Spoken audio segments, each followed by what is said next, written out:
Well, that is week 2 in the books for fantasy basketball. 5 games on Sunday. We're going to recap them here, including another gigantic performance from Scottie Barnes. Michael Bolton. Thanks, Josh. It's Michael Bolton here, and it's time for another episode of the Locked On Fantasy Basketball Podcast. Let's get to it. Let's get to it, indeed. You are Locked On Fantasy Basketball, your daily fantasy basketball podcast, part of the Locked On Podcast Network.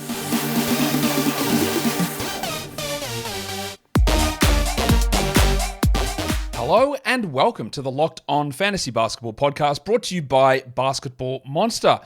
I am the gentleman pirate Josh Lloyd, and I am the lead fantasy analyst at basketballmonster.com. And you can find me on Twitter, as always, at redrock_bball, on TikTok, at redrock_bball, and on Instagram, at Locked On Fantasy Basketball. Today's episode is brought to you by Game Time.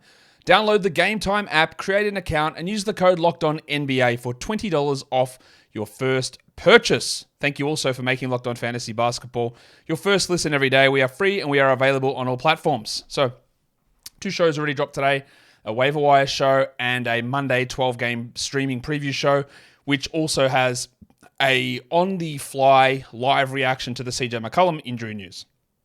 So go check those out. I don't expect that today's show is going to be super long, although I am going to go deep on a couple of different things because I've only got 5 games on. So that's where we sit with this show here. We might as well just get straight into what we need to talk about, and hey, we'll do it because there are a few little injury things that have popped up since the last time I recorded, so we'll crack into those right now. We did get news about, confusing news, I guess, around Nic Claxton and his ankle injury. Claxo's out here telling us that it's day-to-day, but also telling us that he's got a high ankle sprain. And high ankle sprains are a long-term thing. They are a multi-week thing, and I am expecting that Claxton, despite him saying day-to-day, athletes lie all the time about this stuff. And it's, again, that conundrum. He says one thing, but how do we believe it or not? I think I've got enough evidence of athletes lying about injury recovery timetables to know that I'll go with what the injury is versus what an athlete says most of the time. It's going to put him out for a while here, which obviously increases that value of Dorian Finney-Smith as a 12-team league player and of Cam Thomas. Now, a few of you will be asking, man, why doesn't Ben Simmons get center eligibility?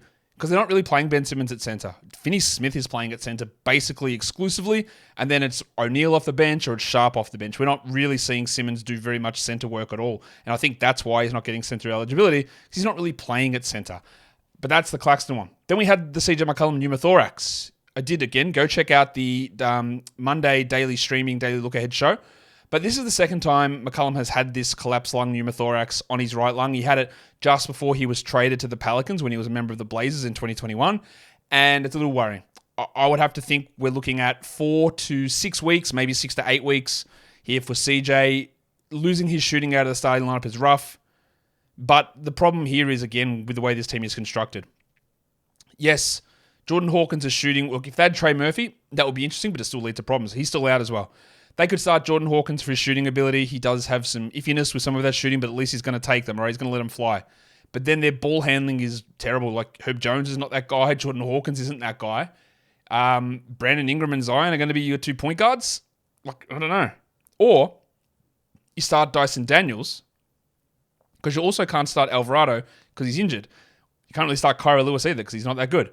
You could start Dyson Daniels, who's been playing pretty well. He's got the size, but then another player that can't shoot, along with Herb and Zion and Valanciunas. And Ingram's an okay shooter, but he's clearly the best of that bunch. So I think both Daniels and Hawkins get boosts, enough to be considered for 12-team leagues. I wouldn't rush to say that they are absolutely guaranteed must-roster players at this point, but there is obviously a need for a distributor and ball handler, a need for shooting, and there's no one player there who does both of those things, which makes it tough. As expected, Jamal Murray is out for Monday, so Reggie Jackson's on the streaming menu if you're looking for that. And De'Aaron Fox, despite being upgraded to questionable on Saturday, is out again, so that does boost that Malik Monk value more so than Davion Mitchell, Chris Duarte, and Kevin Huerter. And then I talked about it on the preview show for Monday, said if Shai's ruled out again on Monday, Shai Gilgeous-Alexander, if you didn't know who that was, that's red flaggy, because he sat out Friday for the first game of the in-season tournament. So he last played on Wednesday, I believe it was. Yes, Wednesday was the last day that he played. So Thursday, Friday, Saturday, Sunday off for a sore knee. Monday now off again. Kayshawn Wallace has the stream value. Giddey, Dort, Jalen Williams, the Bronco, they all get boosts in their value. Chet gets more usage as well. But Wallace is the guy that's probably going to start, not EuroLeague MVP legend Vasilij Micic. It is Wallace who's going to start, I would guess.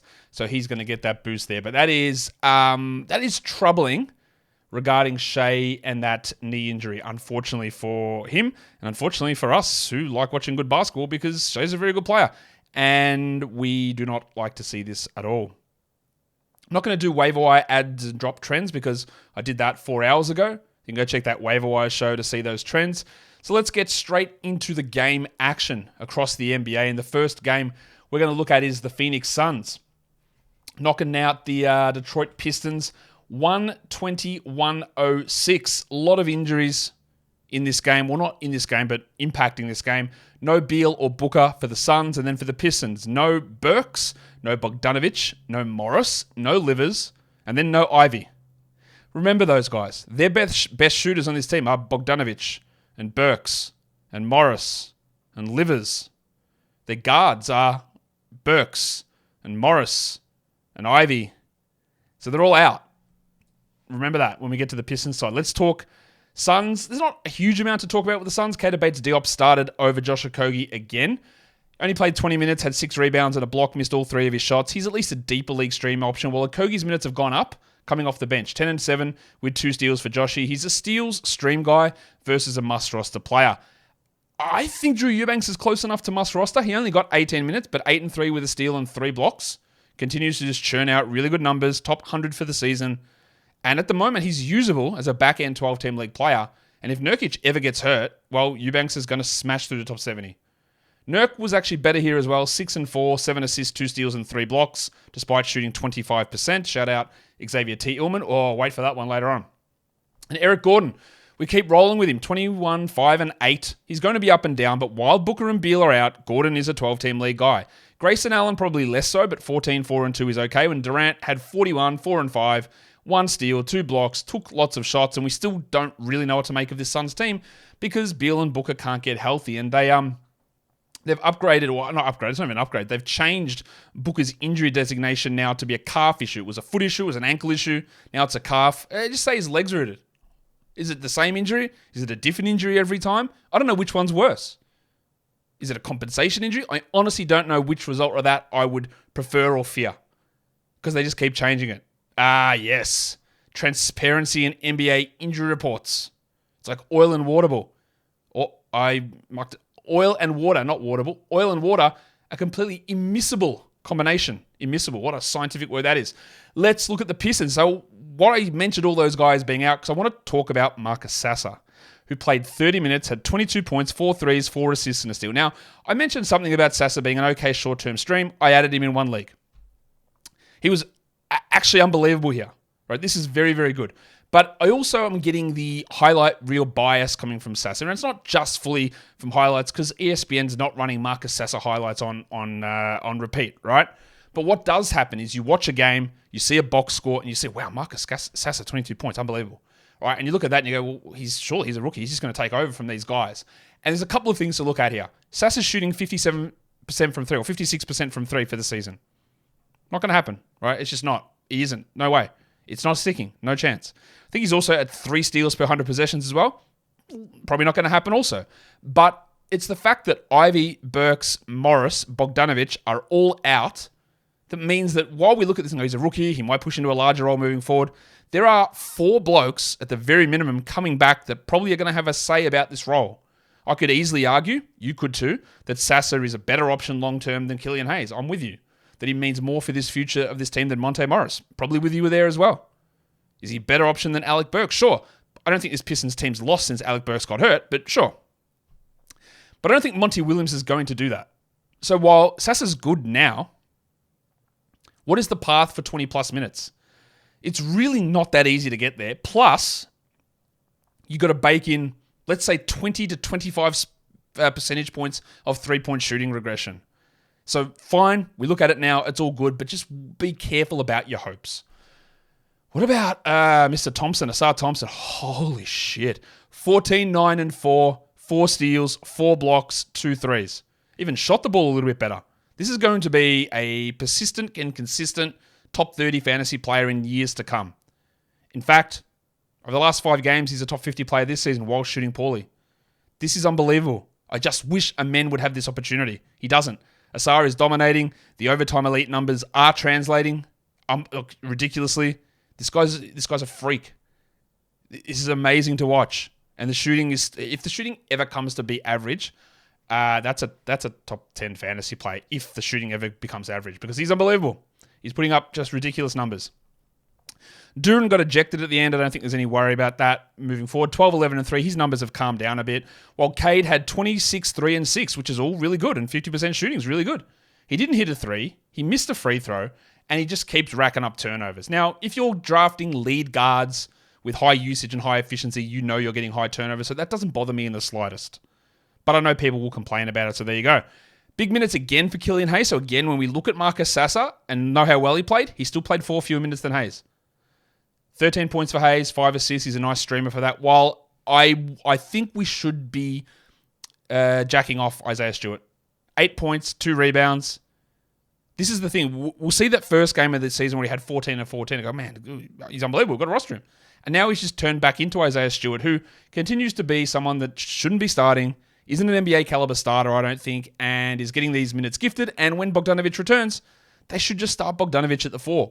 Whether they do or not, I don't know. But I don't think you need to hold on to Isaiah Stewart in a 12-team league. Today's episode is brought to you by the Game Time app. Maybe you're looking for tickets to go and watch the Asar Thompson show. You should. It's bloody exciting. And you can get frustrated by ticket sites. Well, Game Time is here to take the guesswork out of buying tickets. Killer last-minute deals, all-in prices, views from your seat, and their best price guaranteed. And this thing called zone deals. So instead of picking your specific seat, you can just tell them what area of the arena that you want to sit in to watch Asar. And you go in there and you pick that zone and they go, okay, back off. Let me do the choosing. Big fella. I go, all right, Game Time. You sort it out for me. Pick the seat. And he goes, and for that benefit, I'll give you on average 18% savings, which sounds really good to me. It should sound good to you as well, because that's what Game Time delivers. Take the guesswork out of buying tickets with Game Time. Download the Game Time app, create an account, and use the code LOCKEDONNBA for $20 off your first purchase. Terms apply. Again, create an account and redeem the code LOCKEDONNBA for $20 off. Download Game Time today. Last minute tickets, lowest price guaranteed. Let's do game 2 now, and we've got a lot to talk about here.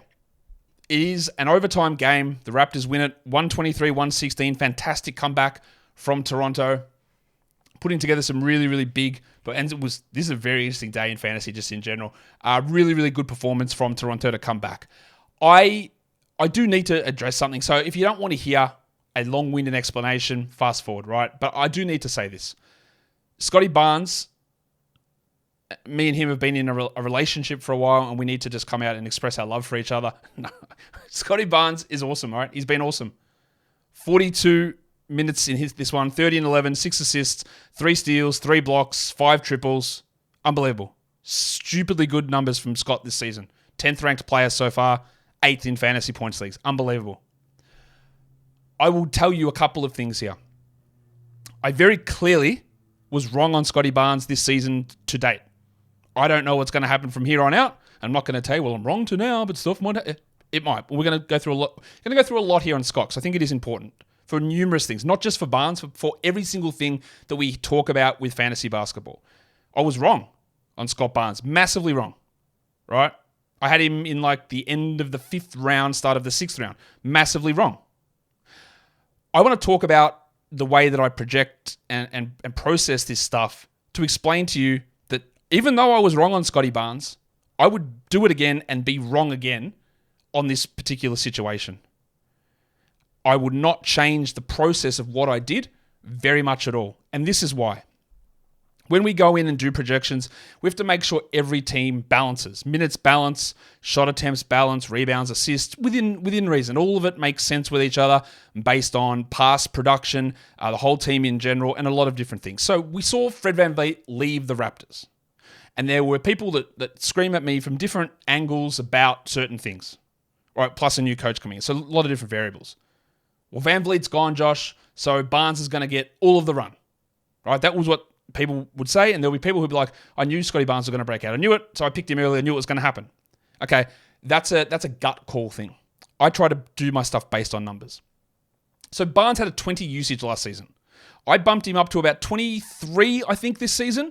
With the absence of VanVleet, I gave some of VanVleet's usage to Barnes. I had Schroeder coming in and taking a lot of VanVleet's usage, which wasn't super high. And I had Pascal Siakam taking a step up because when I was out here, again, not because, but when I was out here saying that I thought Pascal Siakam was also a bust at his ADP, I had people coming from that side. No, you're joking. VanVleet's gone. Siakam is going to get a big bump in usage, right? I had that happen. So this is what ended up happening in this situation. Is I bumped Barnes's usage rate up a little bit, but not enough. He's gone from 20 to 26 this season. But the things that I didn't see happening are him doubling his block rate. Now, last season, once Jakob Poeltl arrived, Scottie Barnes' block rate dropped. He has gone from averaging 0.8 blocks last season per 36 minutes to 2.1. That's not even double. That's a 250% rise. All right, that's what's happened. His rebound rate has gone from 6.9 per 36 up to 9.7 per 36. Whereas if we looked at the numbers from last season, once Poeltl arrived, his rebound rate dropped. So I looked at it, full season of Poeltl. I don't think that Barnes is going to take a big step. It's not like VanVleet was grabbing rebounds. I didn't see Barnes improving. So what's Barnes improved this season? His shooting is much better. He's gone from a 28% three-point shooter to a 42% three-point shooter. He's gone from a 77 free throw guy. Well, he's actually at 76 now after a bad showing today. And his overall field goals have gone from, his two-pointers have gone from 50 to 55. Right, all big jumps. Now, when I say that I made a mistake with projecting Barnes, but I will do it again every single time because I cannot, in any level of good faith, look at all the numbers and go, well, all of his numbers playing next to a center, his rebounds dropped, his blocks dropped, so therefore he's going to see all of that stuff jump up by gigantic amounts. There's no logic in it, right? He is doing it, but there is no way of being able to sit there and research that unless you just say, I just think he's good and jump that up. You can't make that call. So I will make mistakes like this Barnes one many times in the future, all the time, because I try and use a statistical and analytical process. I can't come in and say, all right, I just got a feeling that Barnes is going to have a 250% jump in his block rate. He's also going to jump up 6 percentage points in usage while improving his overall efficiency up by 9 percentage points. Because if I just started doing that to any random player, you'd get wacky shit happening, and there's always going to be weird ones, and that is Barnes. Now, this all brings me back to say that I think there's a massive, massive sell high value here for Barnes, but only if you're getting like a top 12 guy. Otherwise, just write it out, because the blocks probably won't stick at 2.1. He probably won't stick as a 42% three-point shooter. He might not stick as a 56% two-point shooter. And he also might not average 10 rebounds per game. The usage, sure. The minutes, absolutely. All that stuff will stick. The assists at 5.9, probably. That's reasonable. I think I had him around that mark anyway to begin the season. Not far off it anyway. Actually, I had him at high. I had him at 6.5 assists. I've got him down. He's down below where I had him projected there. And I know this is just a long talk on Barnes, but it's not about Barnes. It's about projecting for fantasy basketball in general.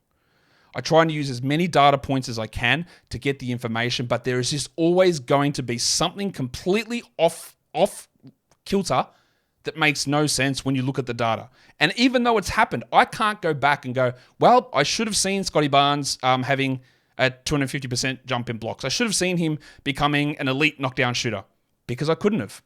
And you couldn't have either. Nobody could have. And that's how I got it wrong. And I still believe, as I will always say on this show, process. I'm still always going to believe in the process versus the outcome, even if it means getting kicked in the dick hole by Scott Barnes on this and making me look like an absolute dickhead. Like, see, I look stupid, right? And that's fine. I understand that. And I cop that and I sit with it every day. But the process is how I get there. And I just wanted to let you guys in some insight into how it happens, how I got it wrong, Why I wouldn't actually get it right again if we were to go back and do it, because I can't just go in and project all of these things to go through the roof. While he plays one extra minute. You can't do it. I don't think you can anyway. Also, on the side note of Barnes, I couldn't have gone in and said, yeah, Pascal Siakam will go from 26 usage to 20. I couldn't do that. Literally impossible for me to say, all right, Siakam's going to become a complete afterthought in any part of their offense. Couldn't do it. All right, there you go. A lot of talk on Barnes, but it's because I love Toronto and I love Scottie Barnes and I love you Raptors fans so much that I spend all my time thinking about you guys. That's why I wanted to get that out. Dennis Schroeder played 38 minutes, 24-3. Just quickly, there are going to be plenty of you who watched that who hated that segment. Oh, just not going to admit you're wrong, mate. Just admit you're wrong. You never do. You're always right. Right? There will be people who say that, but there will also, I hope, the more logic. If you've got a bit of logic behind you, you'll understand why I wanted to say that. Just so the understanding of why the process is there and how we go through and do this, because it's not easy, and you're gonna get things wrong. And I'm trying to be as transparent as I can with this stuff. 38 minutes for Schroeder, 24 points, 6 assists, 2 steals, and a block. He's been excellent. I thought he'd be an interesting late round guy, but not like this. He's been unbelievable. Assists way up. He's shooting well. There's going to be a bit of a drop for him, but he's been good. Anunoby, 24, 7, and 4 with 7 triples. His free throws, I think he's at 40% from the season, so that's going to improve, but he's been really good. While Pirtle is sort of back in business now. 29 minutes, 16 and 10 with 3 steals. But onto Siakam. What do you do with this bloke? Like, this is the opposite problem. Again, couldn't have predicted it. I did predict he was a bust because I didn't think he should be going in the middle of the third round. But what's this shit? 8 points, 17% shooting, 5 assists, 1 steal, no usage, complete afterthought. Is he going to get traded? I don't know. He looks completely miserable. You don't drop him, but it looks like a pretty sizable buy low, but really just go low on it. Gaz Trent, 10 points in 29, and we don't need to roster him. Onto the Spurs. Keep an eye on this. I don't know any of this stuff for sure at all. But I'll be looking to see whether the Spurs rest Wembanyama tomorrow. It is their first back-to-back of the season, and they said in the preseason they were going to be cautious with him. But let me tell you this. He played 38 minutes on a back-to-back. He had 20... on the overtime game, 20 and 9, 4 assists, 1 steal, 4 blocks. I reckon he had a couple of other blocks they didn't count. 44 from the field, 80% from the line. I don't know if worry is the right word, but I think this guy is going to break fantasy basketball. I don't know if he's going to break the NBA, but I think he might. He'll go top 10 next season. He'll go top 5 next season. I don't know. He's going to be ridiculous. You don't see this shit from a 19-year-old. Also, shout out to the horse, Keldon Johnson. 26, 6, and 3 with 2 steals. He's been a bit of a roller coaster, but what he has done, he's taken his usage way back, which we knew would happen. Went from 28, it was 22 in this game. It's way back. But he's focused more on efficiency. He's taken out the Julius Randle drives. He's doing more defensively, and he's doing more passing the ball. Kudos to you, Horsecock, because you'd struggled a lot with that through all of your career, and he's improved a lot. Fantastic. No Devin Vassell, so Malachi Branham started, and it's sort of exactly what I thought with Branham, is that he does need quite a bit to get there, and he got there. Good numbers, 16 and 6, but 89% shooting. I think he hit his first 7 shots or 6 shots, and that's just not going to stick. Right, so he's a streamer for points. That's really about it. Sohan only had 4 points on 25%, which is rough, but his assist numbers are actually, they're solid enough. 4 rebounds, 5 assists, 3 steals, while Trey Jones had 6, 3, and 6. Now, Jones got the 32 minutes. As I thought, they didn't start Jones, but because he's not a good shooter. He's not a high upside player. He's good for his assists. That is valuable. But how much better is he than Killian Hayes? He's better, but how much? Zach Collins continues to absolutely roast. 21, 11, and 5 on 47% shooting. His percentages are a bit iffy, but he's cooking. And we loved him as a late round pick. Not to this level, but we absolutely loved him as a late round selection. Oh, that was a lot of talk on that game. So I do apologize, but I hope it was somewhat insightful and you didn't think it was just me justifying everything about myself. Because, again, that wasn't my intention, but I understand if it does come across that way. Today's episode is brought to you by FanDuel Sportsbook. Score early this NFL season with FanDuel, America's #1 sportsbook. Right now, new customers get $150 in bonus bets with any winning $5 moneyline bet. You might want to use your moneyline bet after you win on the Raptors winning every single game because they're the best. But you might want to use some of those bonus bets that you get on a Scottie Barnes for not a screw most improved player. Let's go defensive player of the year and MVP combo. Let's try it. Or you can do spreads or totals, futures, whatever it is. It's all available there on FanDuel once you get those bonus bets in by winning a moneyline bet. If you've ever been thinking about joining FanDuel, there's never been a better time to get in on the action. So visit FanDuel.com/lockedon to kick off the NFL season. FanDuel is an official partner of the NFL, and don't forget to gamble responsibly. Okay. Yeah, shit, that's gone a long time. Let's go into the third game of the day. The Golden State Warriors with a disappointing loss against the Cleveland Cavaliers, 115-104. Let's start by talking about Christopher Paul because, it's bad. Yeah, it's bad. 5 points, 2 assists, and 1 steal. 25 minutes, 20% shooting. Now, Chris Paul is outside the top 150 for this season. That's bad. He's 100th in points leagues. Also not good. But things are trending down in a hurry. There are a couple of things to say here. I am more worried about the drop in assist rate that has come, where he has 2 assists today. But in saying that, he had 13 yesterday. So I'm not going to overreact too much. But what the concern here is he is shooting 7% from 3. 7. It's not a misprint of a voice misprint. 7. Actually, 7.7. He's hit 2 threes. He's shooting under 32% from the field. And when we talk about assessing players, yes, it's fair to say that Chris Paul, at his age, he might remain a sub 50% 2-point shooter. He was 48.2 last season. He's at 47.5. So no real change. The difference is he's gone from 37.5 from 3 to 7.7. So that's a 30 percentage point drop. That can easily jump back up. That's the equivalent, or how many threes? He's taken almost 4 threes per game, so that's at least 1 extra 3 per game, which puts him up to 10.5 to 11 points. 11 points, 4 rebounds, 8 assists, 1.6 steals, shooting 42%. You're in, you're set. He is trending absolutely negatively. The minutes are a worry, but I'm not out yet. I'm not fully out on this yet because nobody is a 7% 3-point shooter. He had a tough stretch like this to begin last season. I'd be more worried if I had Chris Paul about the minutes than I would about the shooting numbers. They will come around, and 3-point percentage influences 3 separate categories. 3-pointers made, points, and field goal percentage. Remember that. Remember that before you get too all over yourself. More on the Warriors. Steph was fine. 28, 7 threes. Draymond was great. 18, 3 and 8 with 3 steals. Draymond's usage is up this season. They're going away from Looney. 2 games in a row of fewer than 20 minutes. Only 15 here for 2 points, but he's still somehow at 11 rebounds and 5 assists. He's getting a lot of assists this season. I still don't think that he's a must-roster player, but I get if you want rebounds, he's there. Klay Thompson, 15 points, 32 minutes. Now, Steve Kerr did say that the veterans are all going to play the back-to-back tomorrow. He also said that last time, and then Klay didn't. So Klay was questionable before this game. I don't think Klay plays, but I'm not sure.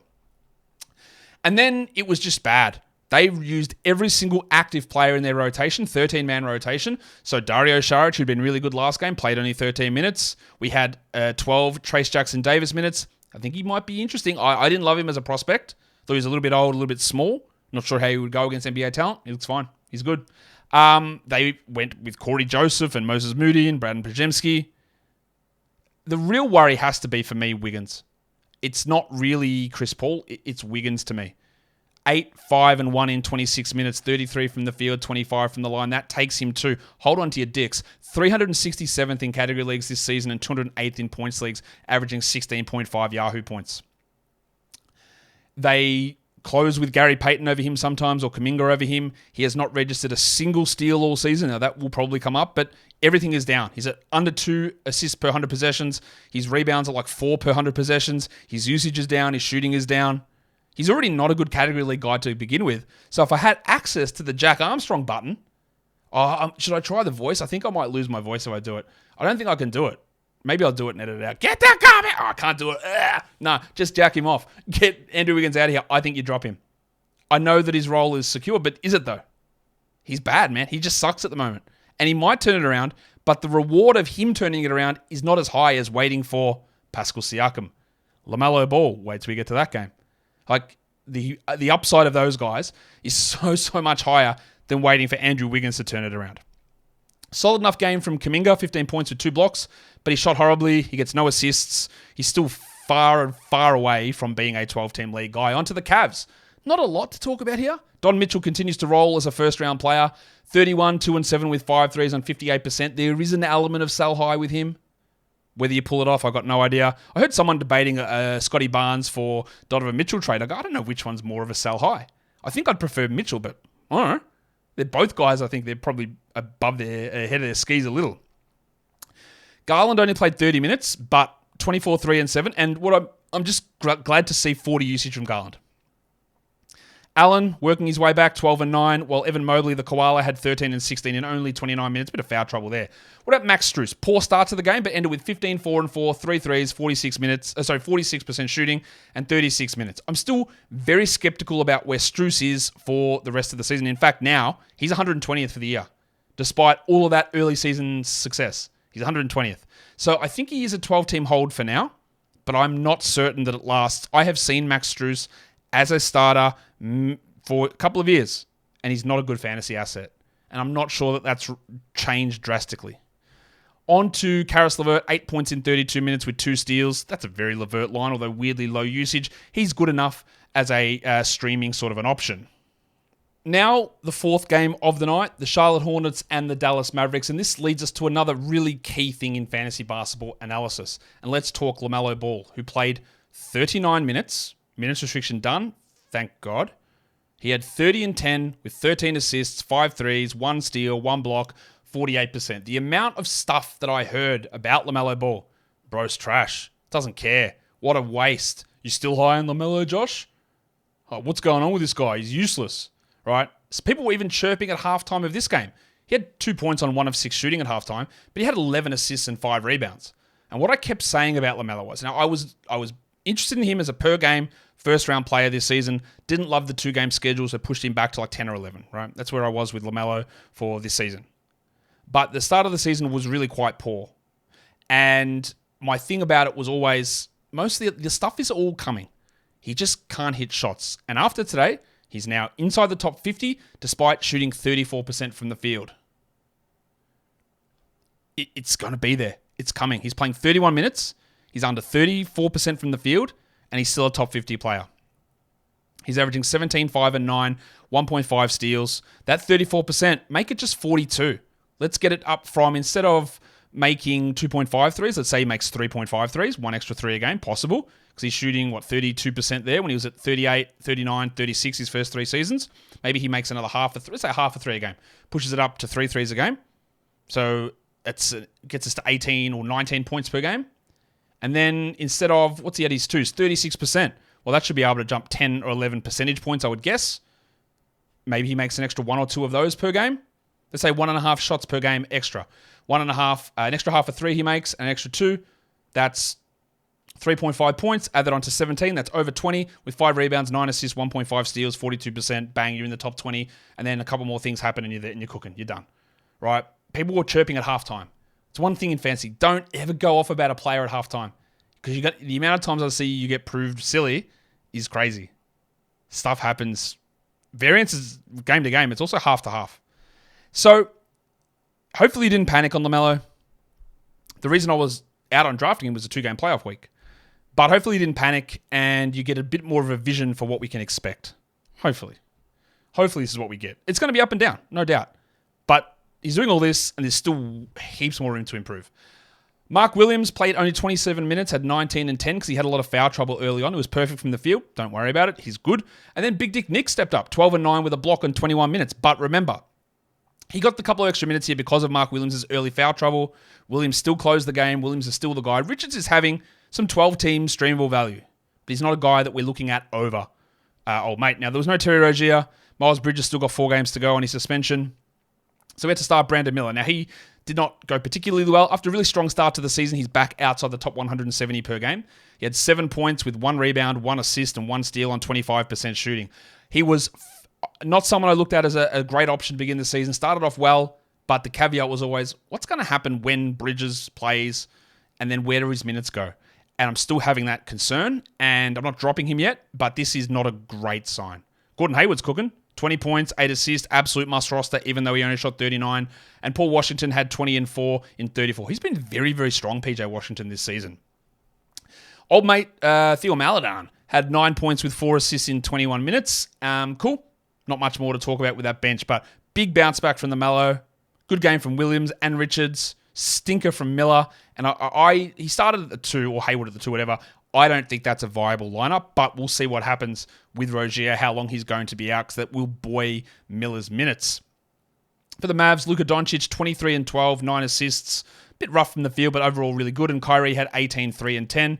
And another big game from Derek Lively, a clear must-roster player who is available in 55% of Yahoo leagues. Just let it sink in. Please go and add him. 15 and 14 with a block on 78%. I think Grant Williams is also a 12-team out. I'm not going to be as exuberant about adding him, but do it. 18 points, 4 rebounds, 3 assists, 4 triples. It was good to see Jaden Hardy get out there and cook. I don't know why they've been sort of holding him back, but it's coming now. 14 and 4, 15 minutes. Always keep that in your mind. He got 8 attempts from the line as well, that maybe he pushes ahead of someone or Tim Hardaway gets traded and Hardy can go off. Just keep an eye on it. Timmy was all right with 16 points and 4 threes, but shot poorly, Tim Hardaway. He's a streamer for points and threes. Well, Josh Green, no. We're just so far away from him contributing to 12s that it's not even close. 7 points in 24 minutes. And Derek Jones, this has got to be the wildest box scores from him ever. Like you see, like nothing. Kyrie's out. 30 minutes, 20 points. 16 minutes, 0. Like, why was he the Kyrie replacement? 0 points, 17 minutes, a steal and a block. At least he got his first block for the season. But if you did add Derek Jones, I get it. The numbers were there, but context is always important. We go back and drop him. It's almost one of those ones where it's as simple as no Zion Valanciunas' minutes go up. It's a period like Kyrie out, Derek Jones' minutes goes up. Don't know why, but that's what old mate Jason Kidd seems to be doing.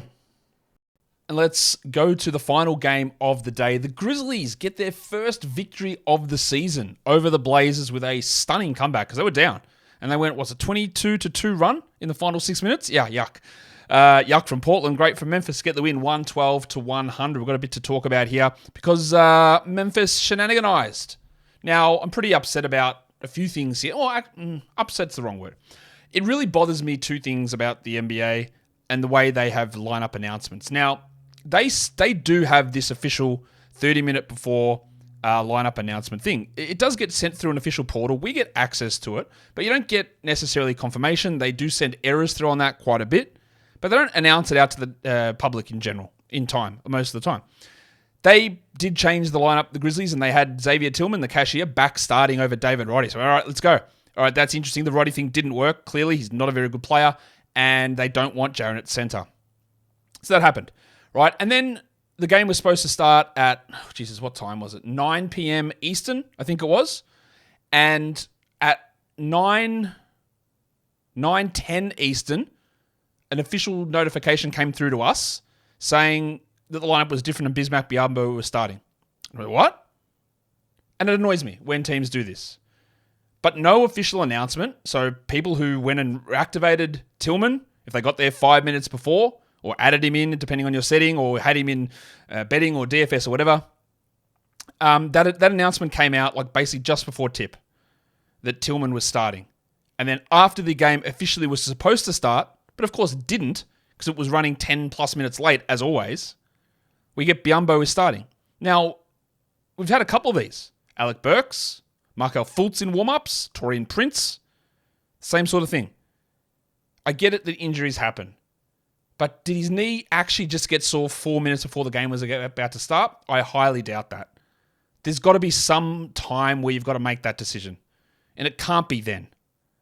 So what ended up happening was Biyombo did start with Tillman out and played a lot. Got early foul trouble. Had 8, 11, and 4 with 3 blocks, which is a 12-team category line. Is it a points league line? Probably not. But, obviously, Santi Aldama's minutes were ramping up and Tillman was out injured. So does this mean that we add Biyombo? That's the age-old question. Well, it's not. No one's ever asked that question before. But the question is do you add Biyombo? They don't play until Wednesday when there are 14 games on, and then they don't play until Friday. So that means you miss out on Thursday, and I would expect that Tillman will be back for Friday. Biyombo is going to have some value as a Nick Richards type streamer, I would guess, a 19-minute guy getting 1 to 2 blocks. That would be my anticipation on it. But there are going to be many people who go and rush and add Biyombo after this game because he played 26 minutes, but you're not going to use him until Friday. Like, you won't use him on Wednesday, and Tillman's going...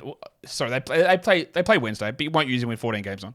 Then the next opportunity is Friday, and you're just not going to use him most likely. And Tillman will be back. So while it's good, it's strong, I'm not sure that it means much outside of deeper leagues. David Roddy, who started the last game, played 13 minutes for 4 points. Good. He is not a very good player. And we got more minutes for the Duck, Luke Kennard, who I did say the day was shooting horribly from 3, and at some point he was going to go molten. Well, he went 4 of 6 from 3 for 15 points. He's a good 3-point streamer. Jaren had 27 and 7, and Des Bain continues to have just amazing usage and amazing production. 30 and 8, 5 assists, 34 minutes. He's been awesome. We expected a big boost early on, and then we'll see what happens when Jar returns. Marcus Smart is really struggling. Hopefully you were able to sell high. 10, 2, and 5 with 2 steals, and Zaire Williams did okay. 6 and 7 with a block and a 3. He's really just a 12-team streamer and a 14-team league guy. My man, Jacob Gilead, for deeper leagues, knocked in his 2 assists in 11 minutes. We had Snack Randolph out there as well. Kenneth Lofton with 5 points in 10 minutes. Look, him and Roddy, look, we can talk about this Grizzlies team. I think they've drafted and recruited horribly over the last 2 years, despite having some real hits earlier on. And I don't think that Roddy and Lofton should be playing at all in NBA games. Even though there are injuries here, it makes no sense to me. I'd rather LaRavia out there. I'd rather Vince Williams out there. I'd rather GG Jackson get a go. I don't think these two guys are remotely it. Let's talk Santi Aldama because he returned 20 minutes, 7 and 5. We saw, obviously, some minutes of Aldama and Jackson together, but everything that I hear from the Grizzlies media, Grizzlies fans, is they do not want Jaren at center outside of little bits and pieces. So there is a growing idea that Aldama's great and he's going to start and Jaren's going to play full-time center, and I just am not convinced it's going to happen. I've got no problem with you adding Aldama, who was on limited minutes here, had 7 points in 20 minutes, but he's not a guy that's a fantastic fantasy guy. He was solid last season when Jaren Jackson was out. Solid as a starter, but he didn't blow us away. He wasn't like, man, look at this top 40 run, top 70 run. He wasn't that guy. And I'm not sure that they're going to just give him 30 next to Jaren's 30, because that would mean a lot of Jaren Jackson at center, and they don't like that. And I will continue to state that. I think that they will run Tillman and Biyombo with 10 minutes of Jaren maybe, which gives 25, 26 of Aldama. Is that enough? I'm not convinced. I'm not convinced it is. Not a bad game from Santi. Not great. For Portland, Brogdon continues to slog unfathomable minutes. 18, 7, and 11 in 39. And Shaden played 41. He had 18, 8, and 3 with a steal and a block. These guys are obviously feasting because of the injuries to Scoot and the injury to Simons, who are both going to replace them eventually. Tamani Kamara, well, not replace them, but cut into their production. Roll with them, use them, drop them later. I get a question every day about, should I drop Jeremy Grant? I don't know why. Yes, he's had some struggles with percentage, but 27, 3 and 3 with 4 threes, took 22 shots. He's a must-roster player, even though his career is one of the more frustrating careers in the NBA. He was minus 22 in this one. And Ayton took only 9 shots for 6 points. How would this black man, it's speaking of annoying, he's one of them as well. Kamara played 24 minutes, 8 and 6 with 2 threes. He's a really good player. There's not anything really there for fantasy outside of deeper leagues, but he is a good player. Well, Thibault still can't get 20 minutes.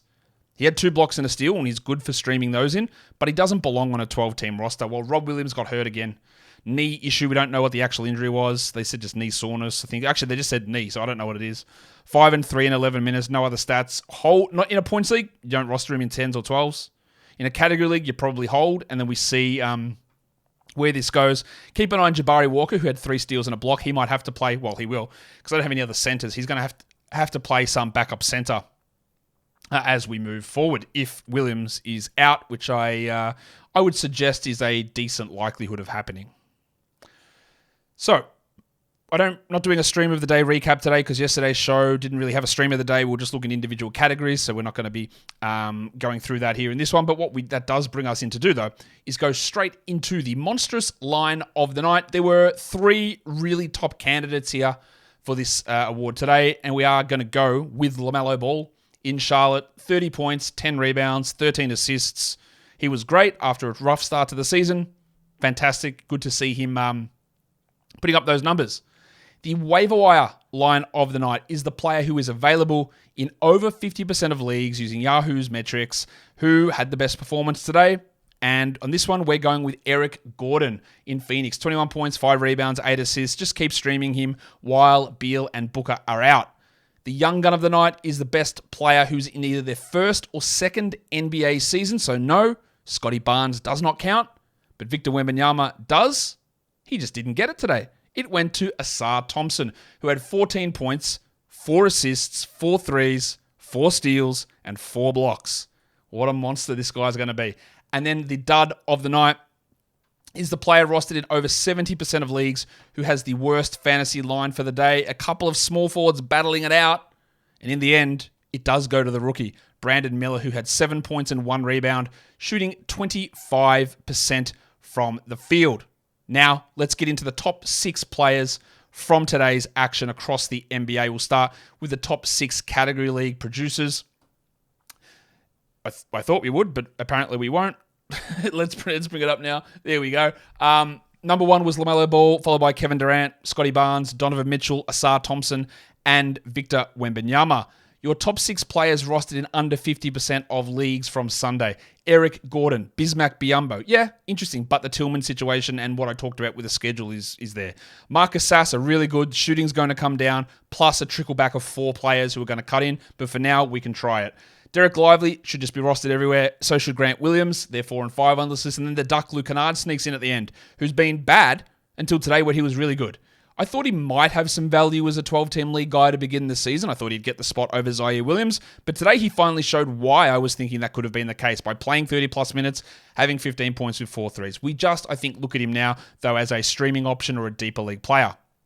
Top 6 players in Yahoo points leagues for today. Number 1 is Scott Barnes, followed by LaMelo Ball, Kevin Durant, Asar Thompson, Victor Wembanyama, and Luka Doncic. And that will do it for me today. Week 2 is in the books. Actually, maybe I'll give you an update on what happened in industry pickup across the week. So I was against Noah Rubin in industry pickup this week after I beat Mitch Casey 6-3 in week 1. I beat Noah today 5-4. So happy to do that. The results across industry pickup this week are wild. 5-4, I beat Noah Rubin. Mike Barner beats Alex Barutha, 5-4. Mitch Casey beats Dan Titus, 5-4. Alex Reclean beats B-Dub, 5-3-1.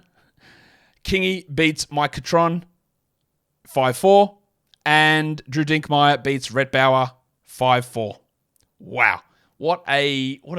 And when I did the draft for this and we looked at the projected standings, I went, shit, everything is so tightly projected here, and it has played out that way. So yeah, what a wild start. Me and B-Dub are on top at the moment. B-Dub's 11-6-1. I'm 11-7. Then Drew at 10-8, Kingy 10-8, and the worst team's sitting at 6-12. And the second worst team is 8-10. Jesus, that's tight, man. So that's where we're at in industry pickup. Some pretty strong results, some good battles there as we trial out this really hard, like we're doing in Locked On Fantasy Basketball, a 40-game hard cap. I think it's working really well. Your feedback, you might differ. I really like how it's going. But anyway, follow this podcast, Apple Podcasts, Google Podcasts, Spotify, and on Odyssey and on YouTube. Thumb it up and leave your comments down below. Guys, we are done here. Thank you so much for listening, everyone. See ya.